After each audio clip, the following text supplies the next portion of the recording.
kape dito sa bakery. Ito yung mga breakfast nila. Parang pinakamababa yung 3 euro. So, 160. And then, kung bibili pa ako ng kape, i-check ko lang kung magkano. Then, bibili ako ng kape macchiato is 2.40.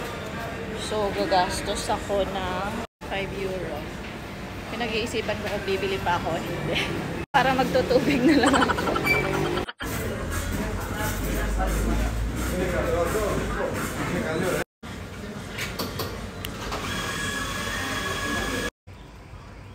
Bumili lang ako ng kape. So, 2 euro.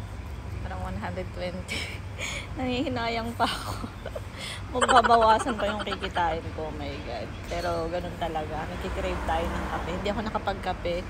Umalis ako ng maaga sa bahay kasi nga hindi ko alam yung magpasikot-sikot. So, mas maganda yung mas advanced tayo.